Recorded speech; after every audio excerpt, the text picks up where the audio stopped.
Aquino ang shake drill na isinagawa sa Metro Manila.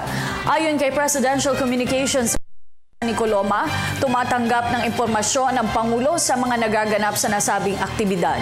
Tiniyak din ng palasyo ang kahandaan ng Presidential Security Group na iligtas ang Pangulo sakaling mangyari ang malakas na pagyanig. May ulat si Rocky Ignacio mula sa Malacanang, live. Maraming salamat, Cathy. Sa bahay pangarap nga tinutukan ni Pangulong Aquino ang shake drill at dito rin siya tumanggap ng reports mula sa NDRRMC. Tiniyak rin ng palasyo ang kahandaan ng PSG anumang oras sakaling magkaroon ng malakas sa pagyanig.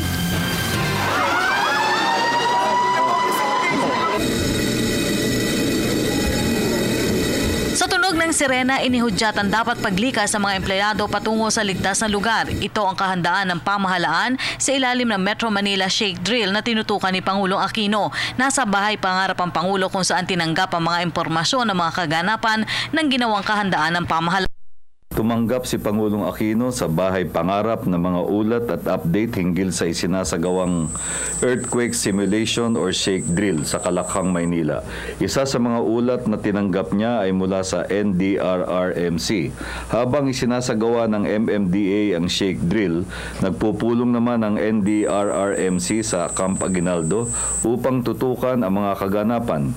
Tinalakay nila ang senaryo na kung saan agaran silang makakatugon sa kagyat ng mga pangailangan at magtatag ng command post para sa maayos na pagsubaybay at pangasiwa sa isasagawang rescue operations. Nakilahok din sa drill ang Office of the President, alinsunod na rin sa Memorandum Circular No. 79 kung saan inatasan ang lahat ng kagawaran at ahensya ng pamahalaan na lumahok sa naturang drill para tiyakin ang kaligtasan sa posibleng pagtama ng 7.2 magnitude na lindol.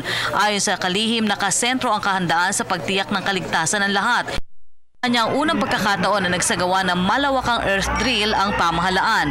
4K ang mensahe ng Malacanang para sa mga kahandaan, sapat na kaalaman, kamulatan, kamalayan at kahandaan pag may kalamidad kasama na ang pagtama ng malakas na lindol. Mapapansin ninyo para doon sa exercise ngayon ay nag-enlist ng volunteers ang MMDA at binigyan nila ng pagsasanay yung mga volunteer dahil malawakan ang magiging epekto ng isang 7.2 magnitude earthquake.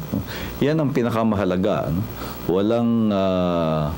Wala namang inililihim o sinisikreto hinggil sa paghahanda dahil ang nililikha nga natin dito ay yung malawakan na kaalaman, yung mas mataas na antas ng kamalayan at kahandaan sa bahagi ng lahat ng mga mamamayan. Siguro may tatanong natin kung nagkaroon na ba ng ganito nung recent past. At siguro masasabi natin, tila ngayon lamang nagdaos ng ganitong exercise, bagamat matagal na yung realidad na mayroong West Valley Fault. Samantala, tiniyak naman ng Malacanang ang kahandaan ng Presidential Security Group na i-secure ang Pangulo sa lahat ng pagkakataon kasama na dito ang posibleng pagtama ng malakas na lindol. Sa lahat ng pagkakataon ay buong-buo ang kahandaan ng Presidential Security Group na gawin ang tama at nararapat para tiyakin ang kaligtasan ng Pangulo.